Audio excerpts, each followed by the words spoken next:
Avant de nous plonger dans les JO, un tour sur le plan local où l'Africa Sport est à nouveau à l'affiche. Les Aiglons ont été invités à un tournoi au Cameroun. Pourquoi et comment ça s'est fait? Nous recevons M. Kramo Ouattara, représentant du comité d'organisation de la compétition, pour en parler. Monsieur Kramo. Je suis là, je bug là. Aujourd'hui, tout le monde va s'appeler Monsieur Sato sur le plateau. Sur le plateau, parce que c'est le nom le plus populaire du Japon. Si. Non, regardez. Comment allez-vous, M. Ouattara? Bien. En tout cas, ça va bien. Nous sommes très heureux de vous recevoir. Merci. Alors, les JO ont démarré. Qu'est-ce que ça vous fait? Ben, écoutez, je crois qu'il était grand temps parce qu'avec cette histoire de Covid, je crois que ça a bloqué, le monde a pris du retard. Et là, si ça s'organise, je crois que c'est une très bonne chose. D'accord. Alors, expliquez-nous le Fura Football Challenge. De quoi s'agit-il? Ben, je vais d'abord commencer par le début du commencement parce que Fura, c'est une nouvelle marque depuis 2006 qui existe. Donc, c'est une marque belge qui existe en Belgique. Donc, on a décidé d'apporter un projet, venir apporter un projet en Afrique. Donc, nous avons décidé de pouvoir, parce que vous savez que comment ça s'appelle, le thème équipementier n'existait pas dans les clubs africains, même que vous voyez les grands clubs. Donc, on est venu avec un projet pour pouvoir apporter ça, parce que les grands équipementiers ne viennent pas par ici. Ils se disent que parce que nous, on aime toujours tout ce qui est falsifié, tout ce qui est... Donc, du coup, nous, on a décidé de venir en Afrique avec ce projet, de pouvoir apporter ça pour que les clubs puissent s'habiller avec un équipementier. Alors, que veut dire Fura? Fura, ça veut dire la joie, Oh, en Swahili. d'accord. En Swahili, c'est la D'accord. Depuis combien de temps vous avez nourri ce projet-là? Ben, depuis 2006, comme on a dit, depuis 2006, on a commencé tout petit. C'est vrai qu'en Europe, on était dans les petits clubs de D2. Alors c'est pour ça qu'on a décidé de venir sur le continent pour voir un peu ce que on va pouvoir développer. D'accord. Alors, combien d'équipes participent à ce tournoi? Il y a 12 clubs, 12 clubs. il y a 12 équipes. Sur quels critères vous avez sélectionné enfin, choisi d'abord le nombre de participants? Non, il n'y a pas eu de critères, puisqu'à partir du moment où ils sont déjà nos partenaires. Ce sont nos partenaires. Donc, tout cela, c'est des partenaires que nous avons. Donc, du coup, il n'y a pas eu de choix de se faire. Donc, on a invité des équipes qu'on n'a pas encore confirmées, mais tous les 12 clubs, ce sont nos partenaires. D'accord. Donc, les 12 clubs sont vos partenaires en Afrique? En Afrique, oui. D'accord. Yves? Par rapport à votre tournoi, il y a eu le tournoi de la fraternité qui a été organisé, je crois, au mois de décembre dernier. On a le sentiment que c'est un peu du copier-coller que vous semblez être en train de faire, que vous voulez faire. Non, c'est pas, vous savez, en fait, c'est pas du copier-coller, parce que nous, on n'a même pas, ce dont vous parlez, je n'ai même pas suivi du tout. Donc, du coup, en fait, c'est un nouveau challenge, un nouveau souffle qu'on apporte. Donc, on s'est dit, pour pouvoir quand même avoir plus d'ouverture, merci, plus d'ouverture, on va quand même amener nos clubs à pouvoir se retrouver, voir un peu comment ça se passe. Et puis, ça va peut-être attirer aussi une ouverture pour nous aussi, pour les autres clubs. Donc, ce n'est pas du copier-coller. Donc là, vous avez dit tout à l'heure, c'est 12 clubs. Les 12 clubs sont vos partenaires. C'est ça. Et si d'aventure, il y a des clubs qui souhaiteraient participer, comment ils font? Et là pour l'instant, c'est bouclé. Pour cette année, cette première édition, puisque c'est notre première édition. Et d'abord, on fait ça au Cameroun, parce qu'au Cameroun, nous avons 3 clubs là-bas. Donc, on s'est dit qu'on démarre là-bas. Et puis, bon, l'année prochaine, si Dieu voulant, peut-être que ça va se faire ici, en Taïbionné, en Côte d'Ivoire, ici. D'accord. Donc, vous avez des partenaires au Cameroun, en Côte d'Ivoire. C'est ça. Et où? Nous avons en Côte d'Ivoire, nous avons au Cameroun, nous avons au Congo, et puis en Angola aussi. D'accord. Ouais. Je crains entendre le Niger. Le Niger aussi, voilà. On a le Niger, le Sahel Sporting Club du Niger aussi, qui est notre partenaire aussi. D'accord. Alors, le tournoi va se dérouler à quelle période? Ben, le tournoi commence à partir du 28 août jusqu'au 5. Pourquoi cette période-là, justement? Ben, parce qu'on a choisi cette période, parce qu'en ce moment, tout est un peu calme. Il n'y a rien qui passe, il n'y a pas de gros événements footballistiques. Donc on s'est dit que ça serait l'occasion pour nous de pouvoir taper plus fort pour que les gens puissent quand même regarder ce truc-là. Donc c'est un mini tournoi, mais c'est un peu comme un tournoi d'Afrique, parce que c'est quand même 12 clubs. D'accord. Vous avez des représentants, donc, enfin, un partenaire en Côte d'Ivoire, 3 au Cameroun, en Angola, vous avez dit, même au Niger. Mais pourquoi le choix du Cameroun pour la toute première édition? Ben, tout simplement que parce qu'au Cameroun, on nous sollicite beaucoup. Il y a beaucoup, parce qu'il y a le canon de Yaoundé, et puis il y a le Tonnerre aussi qui veut s'ajouter, il y a OFTA, il y a Garou, il a fait tout ça. Donc tout ça, ces clubs-là, on s'est dit, bon, c'est vrai qu'on aurait pu commencer par le Congo, mais on a préféré plutôt que ce soit le Cameroun. Mais c'est un choix qui a été délivré, puisque bon, en Afrique de l'Ouest, c'est plus... il y a plus d'ouverture en Afrique de l'Ouest et donc c'est pour ça qu'on a décidé de faire en Afrique de l'Ouest. Le choix du Cameroun, si je comprends bien, c'est un peu pour la com.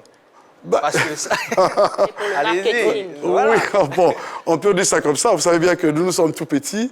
On démarre depuis 2006, donc on va dire, donc, vous voyez que 12 clubs seulement pour, voilà, donc un équipementier. Donc, ouais, c'est un peu ça, on va dire. D'accord. Alors, ma question est de savoir comment est-ce que seront répartis les 12 clubs? En combien de poules? Comment ça se fera? Ben, excusez-moi, parce que je n'ai pas ça sous les yeux, donc je vais quand même consulter mon truc, et puis je vais vous dire ça. Nous avons, sous les 12 clubs, voilà, d'abord c'est réparti. Nous avons Vita Club avec Africa Sport pour ouvrir. Donc ça, c'est les poules A. Vita Club Africa Sport, Renaissance OFTA, Vita Club OFTA, Africa Renaissance, Vita Club Renaissance OFTA Africa. Donc, ça dit que, voilà, donc c'est un peu ça. Et puis, nous avons 3 poules. Donc, le poule A, poule B et poule C. Donc, les matchs vont se jouer en aller-retour. C'est en aller-retour. Le format c'est ça, oui. Ouais, de la compétition. Voilà, c'est ça. Donc, ça va se jouer en aller-retour. Et puis, en ce moment-là, bon, puisqu'on ne souhaite pas aller plus loin, puisque c'est sûr, ça s'étend sur 4 ou 5, une semaine. Donc, on a pu faire pour que ce soit plus restreint et puis pour qu'on puisse gagner. Donc, à la suite, quels sont les clubs qui prendront part à l'étape suivante, après ces phases? Bon, il y a le Cotton Club, la poule B. Nous avons le Cotton Club et Lupopo de Lombashi. Et puis, il y a le FC Blessing et POD de Bamenga, le Cotton Club Sport. Et puis, bon, enfin, disons, c'est la même équipe qui reviennent. Et puis, la poule C, nous avons le Canon de Yaoundé, FC Doman, et puis le SAES Sporting de Niamey, avec option sport, et puis FC le SAES. Donc, disons, il y a tous les mêmes clubs qui reviennent. D'accord. Donc, après ces phases aller-retour, vous prendrez quoi? Les premiers? Les premiers, voilà. Les premiers, les vainqueurs qui vont s'affronter, et puis ainsi de suite. D'accord, on comprend bien. Alors, le seul représentant ivoirien à ce tournoi se nomme Africa Sport. Pourquoi avoir choisi? Enfin, oui, je crois qu'on a la réponse. Parce que ils sont partenaires. Vous êtes partenaires. C'est ça, oui. D'accord. Nous sommes partenaires depuis 2019. Depuis le 18 septembre 2019, nous sommes partenaires d'Africa Sport. Nous avons signé un contrat de 3 ans, donc il finit en 2022. D'accord. Yves? La devise de votre tournoi, c'est unité, je crois bien la paix, l'unité nationale et puis la solidarité. Le club qui représentera la Côte d'Ivoire à ce tournoi, c'est l'Africa. Il n'y a ni unité, ni solidarité, ni paix dans ce club. Est-ce que ce n'est pas en contradiction avec votre devise? Non, mais en fait, c'est vrai qu'il y a un peu de bisbille, on va dire, hein, au niveau d'Africa. Mais c'est une sorte... On n'a pas tenu compte de ces paramètres-là. Parce que si on veut tenir compte de ça, on dira que non, l'Africa Sport a été une ouverture, notre portail. Donc du coup, s'il y a un événement, quel que soit ce qui se passe, c'est tout à fait normal, c'est légal qu'il soit avec nous, quel que soit tout ce qui se passe. Donc nous déjà, nous, on ne fait pas de différence dans ça. On sait qu'il y a un seul Africa. On a signé avec un seul Africa. Et c'est ça que nous, on suit. Que ce soit Africa normalisé, Africa temps, nous, c'est avec Africa qu'on a signé. Donc du coup, on ne regarde pas tout ce qui se passe autour. D'accord, mais en même temps, la question d'Yves Boris m'amène à vous poser la question. Avec qui vous avez discuté justement pour la participation de l'Africa à votre tournoi? Ben, écoutez, le 18 septembre, nous avons signé le contrat avec M. Bagba Alexis et M. Baye Antoine. Ah, les deux? Les deux. Ils sont co-signataires du contrat. Donc du coup, aujourd'hui, quand les gens ils disent que non, les deux sont co-signataires.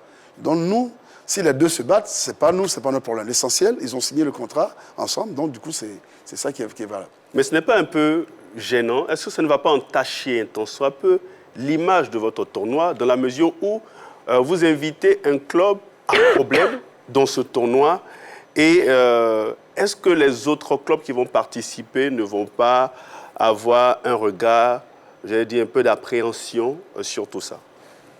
Vous avez parlé de solidarité et de paix, c'est ça, non? Oui. C'est ce que vous prenez? Oui. Ben, on va leur inculquer cette paix-là. C'est de ça qu'il s'agit. C'est vrai que les autres clubs ne vont pas faire attention parce qu'ils savent qu'ils aussi, ils suivent aussi ce qui se passe ici. Bon, tout le monde a voulu tirer l'Africa vers le bas. Ben, on a tiré là, on a des conséquences. Ben, voilà, on est là, on pleure tous ensemble. On a que nos yeux pour pleurer. Donc, du coup, nous, on n'a pas tenu compte de ces paramètres-là parce que nous, Africa, c'est le grand club qu'on a signé. Donc, nous, c'est ce qu'on voit. On ne voit pas tous les petits trucs qui se passent ici, en Côte d'Ivoire, parce que les autres clubs, ils n'ont pas le temps de jouer avec ça. Pour l'instant, ce qui les préoccupe, c'est de pouvoir avoir la prime qui a la clé. La clé qui a la clé, c'est ça le plus important. Et on va en parler justement. Et nous sommes très heureux parce que c'est un bon exemple, en tout cas, que vous véhiculez là, tout simplement. Tirer l'Africa vers le haut. En tout cas, c'est tout ce qu'on souhaite, que ce club-là renaisse de ses cendres. Et on peut le dire parce qu'aujourd'hui, vous le savez, le club descend en D2. Bien sûr. Alors, quels sont les niveaux de prise en charge justement du club? Est-ce une pension complète, j'ai envie de dire? Oui, c'est gratis. C'est-à-dire que le billet d'avion, il y a 25 personnes qui partent avec l'encadrement. Il y a 25 personnes qui partent. Donc tout ça, ils sont pris en charge. Logés, nourris, blanchis. Ils n'ont rien à faire. Logé, nourri, Blanchis. blanchi, là. Donc du coup, ils n'ont rien à débourser. C'est juste l'invitation et puis aller prendre la prime qui est à la clé, c'est tout. Ils en ont besoin, l'Africain en a besoin. Vous savez bien ça? Comme les autres clubs. Oui, bien sûr, mais l'Africain en a plus besoin parce qu'ils ont un problème de trésorerie. Donc je crois que s'ils ont cette victoire... C'est une révélation que vous faites apparemment. Pardon? Vous faites une révélation à travers... C'est un peu comme une forme d'affirmation que vous faites. Non, je suis quand même les réseaux sociaux. Oui. Et je suis tout aussi quand même. Malgré que je sois partenaire, mais bien avant cela, j'ai été d'abord supporter l'Africa. Oui. Ok. J'ai supporté l'Africa en 1986 jusqu'à 1992. Donc du coup, je reste tout supporter, malgré que je sois partenaire. Donc parfois, c'est vrai que mon rôle d'équipementier me met un peu à l'écart, mais il y a des fois où ça me demande, j'ai envie de sortir quelque chose. Je suis. Et on a pu le voir hein, sur les réseaux sociaux où, avant un match, les joueurs de l'Africa sont venus avec une banderole où il était Voilà, pour réclamer leur dû. Bon, donc tout ça, je crois que... Justement, en tant que partenaire de l'Africa, est-ce que vous êtes impliqué pour essayer de régler les différents problèmes de ce club, puisque vous êtes partenaire, donc vous avez peut-être et en même temps supporter, donc vous avez quand même la possibilité avec votre partenaire Fura d'intervenir dans le problème que vit le club aujourd'hui. Est-ce que cela s'est fait? C'est un peu trop compliqué. Je vis avec l'Africa depuis 2 ans. Je sais comment ça fonctionne. Et quand il y a cette bagarre-là, c'est un combat de coq, on doit se mettre à l'écart. Parce que nul ne veut lâcher l'affaire. Donc quand c'est comme ça, nous, en tant que partenaires, on est là, on observe. C'est vrai que ça nous impacte énormément.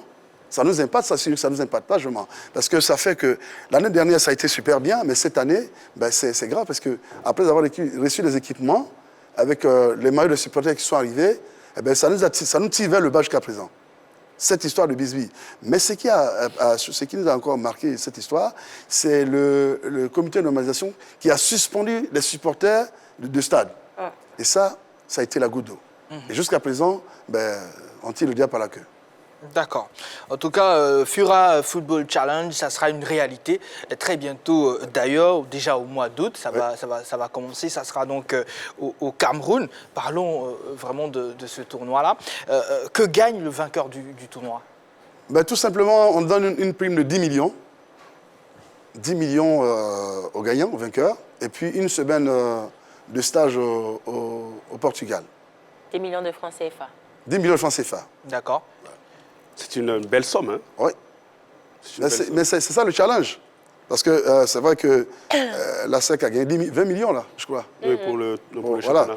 Et là, on donne 10 millions pour juste un petit... Donc, c'est juste pour motiver les autres. Enfin, c'est aussi de la com, mais comme elle a dit, hein, pour pouvoir Vous la rejoignez finalement. lancer la leçon aux autres clubs, pour dire que l'an prochain, ça sera en Côte d'Ivoire.